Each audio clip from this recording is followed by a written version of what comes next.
ખબર હોય, સાવરકુંડલાની અંદર એક મેપા ભગત હતા અને લોકવાયકા ફેલાણી કે મેપા ભગતને ભગવાન મળ્યા, મેપા ભગતને ભગવાન મળ્યા, આવી લોકવાયકા ફેલાણી. એ વાત ભાવનગર સ્ટેટ કૃષ્ણસિંહજી મહારાજને કાને ગઈ. એટલે કૃષ્ણસિંહજી મહારાજને એવું થયું કે મારે મેપા ભગતને મળવું જોઈએ, કારણ કે એને ભગવાન મળ્યા છે. એટલે એ ભાવનગરથી કુંડલા આવ્યા, 2 માણસોને આગળ મોકલ્યા, જઈને કીધું ભગત તમારી ઘરે ભાવનગર ઠાકોર આવે છે. હવે ગરીબ માણસ હતો, એને ખાટલી ઢાળી માથે ગોદડું પાથર્યું. થોડી વાર થઈ, ભાવનગર સ્ટેટ કૃષ્ણસિંહજી મહારાજ આવ્યા, આવકારો આપ્યો, આસન આપ્યું, બેઠા. અને કૃષ્ણસિંહજી મહારાજે એટલું જ કહ્યું, ભગત મેં સાંભળ્યું છે તમને ભગવાન મળ્યા છે, આ વાત સત્ય છે? અને ત્યારે મેપા ભગતે એટલું કહ્યું હતું કે દરબાર, અટાણ સુધી તો હું ખોટું માનતો હતો, પણ હવે મને નક્કી થઈ ગયું મને ભગવાન મળ્યા છે, એમાં 2 મત નહીં. કે ભગત એમ નહીં હાલે, આનો કંઈક પુરાવો જોહે. કે દરબાર હવે બીજો પુરાવો હું ક્યાં લેવા જાઉં છું? ભાવનગર સ્ટેટ વગર નિમંત્રણે મારે ઘેરે આવતો, આથી મોટો કોઈ બીજો પુરાવો હોતો નથી. એમ આની માટે આનંદાજી બાપુ જે એની ચેતના ઈથરમાં છે ને, અને એ ચેતનાનો આ પુરાવો છે, જેથી કરીને આ ભગીરથ કાર્ય થઈ રહ્યો છે. આની માટે બીજો કોઈ પુરાવો ન હોય. બાકી તો દેવું મરવું દાજવું પછી ચાલવી ખગારી જડ, કલો કહે સુન ઠાકરા આટલી વહમી ખતરી વડ. બાકી કાંઈ દઈ દેવું એ તો બહુ અઘરું છે મારા બાપ. હા, કોઈ પણને દઈ દેવું એ બહુ અઘરું છે. એટલે હું ટૂંકમાં જ વાત લઈ લઈશ, બહુ નહીં લંબાવું, કારણ કે સમયની માપબંધીને મારે.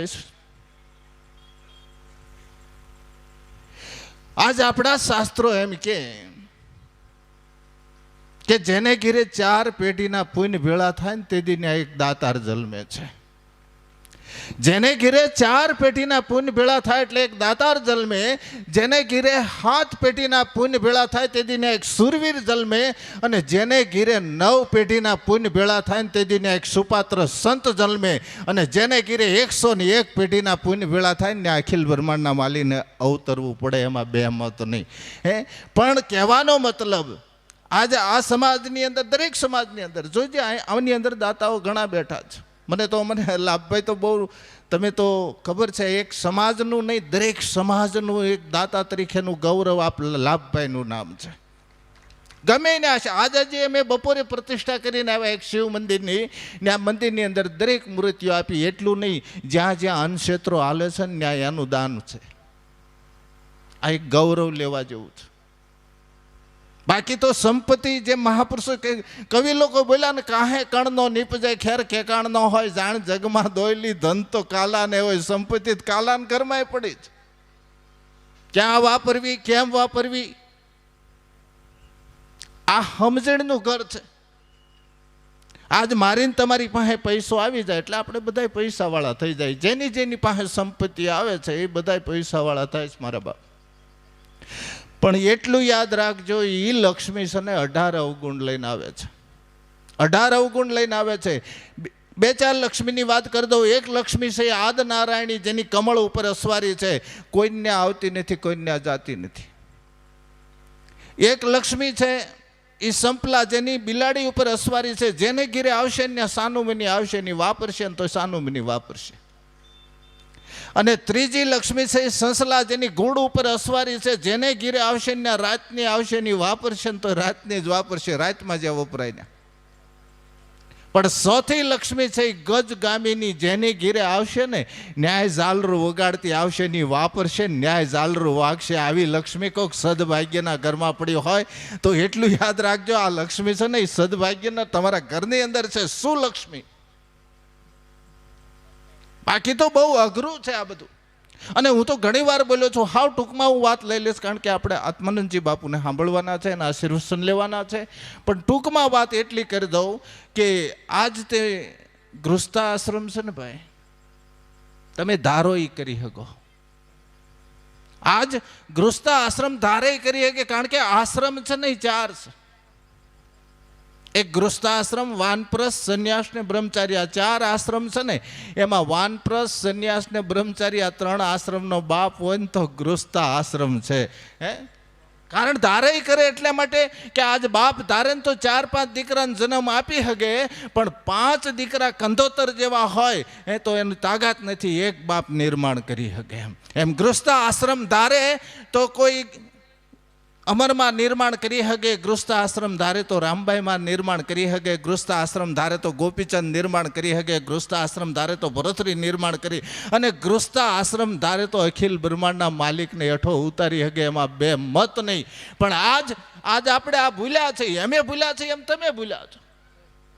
અમે નથી ભૂલ્યા એવું પણ નથી હો, અમે કઈ બાદ બાકીમાં નથી નીકળી જતા. તમે ભૂલ્યા છો એટલા માટે તમારા ગૃહસ્થ આશ્રમના ફળિયા કાયમ જાગ્રત હતા, કાયમ ખુલ્લા હતા. આ ફળિયા બંધ થઈ ગયા. કોઈ પણ આંગણે આવે ગરીબ, ગુરબાન, અભ્યાગત, સાધુ, સંત, ફકીર, એને આપણે કાંઈ ને કાંઈ આપી દેતા. તેથી આપણી પાસે કાંઈ નહોતું, પણ કાંઈ ને કાંઈ આપી દેતા. શું કામ? આપણા શાસ્ત્રોનો મત એવો છે કે તમે ગમે એવા પાપ કરશું ને એનું નિવારણ છે, પણ આંગણેથી અતિથિ ભૂખ્યો જાય ને એનું જે પાપ લાગશે ને એનું નિવારણ કોઈ ક્ષેત્રમાં, કોઈ શાસ્ત્રમાં નથી. એટલે આપણે એક દેશી કહેવત હતી કે હગા જમાડવાની એ તો હાટે પાટે જ. એને ઘીરે તમે લાડવા ખાઈ આવ્યા છો એટલે ફરજિયાત તમારે સૂર્યમું ખાવું પડે, બનાવવું પડે. એટલે હગા જમાડવા એ હાટે પાટે, અને જમાઈ જમાડવો ને એ દીકરી માટે. કારણ કે હાથ હેઠ આવી ગયો ને એટલે એ ગમે એને લાડ કરે તો સાચવવો પડે. પણ અતિથિ જમાડવો ને શિરના હાટે છે, માથા હાટે છે. એટલે કાંઈ જલારામ મૂર્ખ્યો નહોતો, પોતાની ધર્મપત્નીનું બાવડું જાલીને દઈ દીધી. સગાળશે કાંઈ મૂર્ખ્યો નહોતો, પોતાના દીકરાને ખાંડી દીધો. અને આદ શક્તિ ભગવતી તોરલ મૂર્ખી નહોતી, પોતાનો દેહ સાધુ માટે અડાણે મૂક્યો. તો આ કાંઈ મૂર્ખ્યા વેડા નહોતા એકે. એટલે કહેવાનો મતલબ આ વસ્તુ તમારી પાસેથી લુપ્ત થઈ ગઈ. એટલે તમે જો આજ ગૃહસ્થ આશ્રમની અંદર કઈ જો ચાણક્ય નીતિ સૂત્ર, વિદુર નીતિ સૂત્ર, જે વિદુર નીતિ સૂત્ર શતક તૈયાર કર્યું ને એના ભાઈ ધૃતરાષ્ટ્રની પાસે બેહીને જ કર્યું હતું. પોતે બોલતો જાય, લખતો જાય, જ્ઞાન આપતો જાય ધૃતરાષ્ટ્રને. એમ કરીને વિદુર નીતિ સૂત્ર આખું તૈયાર થયું.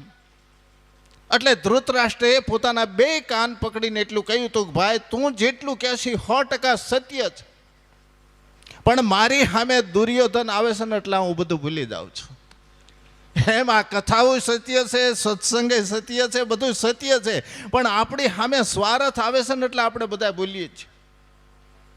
એટલે વિદુરે કહ્યું બધું ભૂલી જા, મારું આખું વિદુર નીતિ શતક ભૂલી જા, પણ એક વસ્તુ યાદ રાખ. કે કઈ વસ્તુ? એક સૂત્ર યાદ રાખજે, બધું ભૂલી જા. અને એ ધૃતરાષ્ટ્રને નહીં, મને તમને કહ્યું કે જાતિ ન વિદ્યા ધન અર યશ કો લાભ ન હોય, વિદુર કહે ધૃતરાષ્ટ્ર કો વંદ્ય કાલ હે સોય. જો માણસ બનીને આવ્યા હોય તો થોડું જ્ઞાન પ્રાપ્ત કરો, થોડું જ્ઞાન હોવું જોઈએ. અને જો આવો મનુષ્ય અવતાર હોય, જો જ્ઞાન ન હોય, સમજણ ન હોય તો શું કરવાનું? થોડું જ્ઞાન પ્રાપ્ત કરો. અને જ્ઞાન કમાવાનો જ્યારે સમય વહી ગયો હોય તો આ ધરતીના પટ ઉપર થોડુંક ધન કમાઈ જાઓ, કંઈક સંપત્તિ કમાઓ. જો ધન હશે તો ધર્મ કરી શકશો. આજ તમારી પાસે આ સંપત્તિ હતી તો તમે આયોજન કરી ગયા, સંપત્તિ ન હોત તો શું કરત? એટલે થોડુંક ધન કમાઓ. અને ધન કમાવાનો સમય વહી જાય પછી આ ધરતીના પટ ઉપર થોડોક યશ કમાઈને વહી જાઓ. 50 ગાંવથી વટાવડો પૂછતો આવવો જોઈએ, મારે ફલાણાને ઘેરે જવું છે. એ તમારા ગામમાં છે ને, 50 ગાંવથી મેણંદ બાપુને પૂછતો આવતો તો મારે મેણંદ બાપુને ઘેરે જવું. આ યશ કમાઈને ગયો આ પુરુષ. એટલે આ ધરતીના પટ ઉપર મારે કંઈક કરવું જોઈએ. નકર તો ઓલા જેવું છે, એક ભાઈનું મૃત્યુ થયું, આડોશી પાડોશી બહેનો ભેળા થયા, મોં ડકવવા ગયા, બધા રોયા, ખૂબ કૂટ્યા. એટલે ગામની બહેનોએ કીધું કે ઓલી ઘરધણી એકની એક છે, એને આપણે સાની રાખીએ. સાની રાખવા ઓરડામાં ગયા તો એ બેન બેઠી બેઠી બજર દેતી. એટલે ઓલી બાઈઓએ કીધું કે તારો મરનારો વહી ગયો છે, તારો ધણી મરી ગયો છે, તને રોવું નથી આવતું? એટલે એ બાઈએ પોતાનો ઘૂંઘટ તાણીને મરેશ્યું ગાયું કે નો દીઠો ડાયરો નો કરી કવિએ જાણ, આ જમપુરીમાં જાણ કોણે કરી કંથડા. કે નહોતો કોઈ દી ડાયરામાં બેઠો, ડાયરો શું છે એની તને ખબર નહોતી કોઈ કવિ, ચારણ, બારોટ, માંગણ, સાધુ, સંત કોઈને ખબર નહોતી. નો દીઠો ડાયરો, નો કરી કવિએ જાણ, આ જમપુરીમાં જાણ કોણે કરી કંથડા. એટલે જે મોં ઢકાવાઈ ગયું હતું ને એ બેનું એ ઘૂંઘટ તાણીને હામું મરસ્યું ગાયું કે હુયાણીએ જઈને સંભળાવ્યું જમપુરીમાં જઈને કે પલિતા કોઠારિયાને મેં જન્મ આપ્યો છે, અહીં આવ્યો છે કે નહીં. એટલે આ ધરતીના પટ ઉપર નકર ઘણા એવા હોય ડેલી બહાર પગ મૂકે ને એટલે એની શેરીનું કૂતરું એને ભાવવા મળે, એને શ્વાન ન આવે કે આ આપણી શેરીનો છે.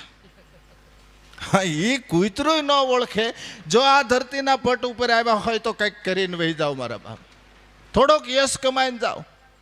બાકી તો આ કથા, દરેક કથાઓ મોક્ષ આપનારી હોય. દરેક કથા છે ને મને તમને એક જીવનનો રાહ બતાવવા માટે હોય છે. દરેક કથા છે ને મને તમને જીવતા શીખવાડે છે. અને મનુષ્ય થઈને આવ્યા છે તો કંઈક જીવ. બાકી એ તો આ દાન આપ્યું છે ને, હું તો એ કહું છું કે તમે જે આ દાન આપ્યું છે હોય 100% ઉગે, એમાં બે મત નહીં. તમે જે અહીં આયોજન કર્યું છે આ બધું ઉગાવો લેવાનો છે. નકર આપણા શાસ્ત્રોનો મત છે, તમે જે કાંઈ દો, સાધુ સંતો શાસ્ત્રોનો મત છે કે ત્યાં પૂગે છે કે નથી પૂગતું એમાં કોઈ સહમત નથી. પણ તમે જેટલું કરો છો એટલું જમા થાય છે, એમાં શાસ્ત્રો સંતો બધાય સહમત છે, એમાં બે મત નહીં. એટલે તમે જે કંઈ કરી રહ્યા છો એ ઉગે છે. તો આની અંદરથી કથામાંથી મારે તમારે શું લેવાનું? જો કે આટલી બધી સલાહ ન અપાય, કારણ કે તમારું માર્ગ, આજે હું તો ઘણી વાર બોલ્યો છું,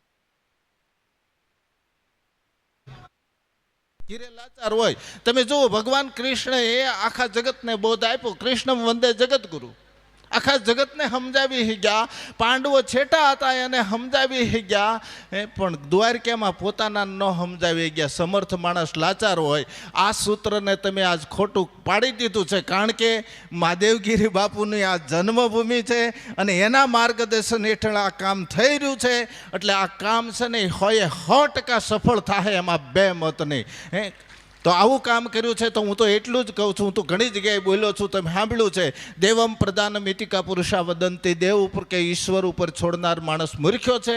માણસ પોતાનું જીવન પોતાની હાથે જ તૈયાર કરતો હોય. તો મારા બાપ, એવું જીવન બનાવો કે તમારા જીવતર ઉપર કુદરત ખુશી થઈ જાવો જોઈએ. મેં જે બનાવીને મોકલ્યો છે બરોબર જીવી રહ્યો છે, આટલું જીવન બનાવો. દીવો પેટાવી દો એટલે પતંગિયાની મેળે આવશે, નોતરવા નહીં પડે.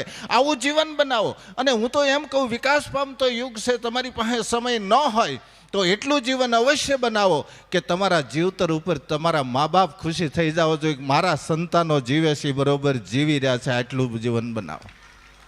અને મા બાપ ખુશી થાય એટલું જીવન કદાચ ન બને ને તો મનુષ્ય બનીને આવ્યા, દેવોને દુર્લભ એવું શરીર લઈને આવ્યા છે, તો એટલું જીવન અવશ્ય બનાવો. તમારા જીવતર ઉપર પાડોશી ખુશી થઈ જવું જોઈએ, પડખે રહેવા વાળો રાજી થવો જોઈએ કે મારી બાજુમાં રહેશે બરોબર જીવી રહ્યો છે. અને પાડોશી ખુશી થાય એટલું જો જીવન ન બને તો મારા બાપ નથી લાગતો આપણે ધક્કો જ થયો છે, ખોટી ગળદી કરી રહ્યા છે. તો આવો મનુષ્ય અવતાર લઈને આવ્યા હોય તો અહીંયા આવી ભગીરથ કાર્ય થતું હોય, એવી કથા વચાતી, એવા વક્તાના સ્વરથી કથા વચાતી હોય, તો આની અંદરથી હું તમે કંઈક મેળવવા માટે આવ્યા છે, કંઈક મેળવજો. તો મારા વક્તવ્યને હું પૂરું કરું છું. બોલો સદગુરુ મહારાજ કી.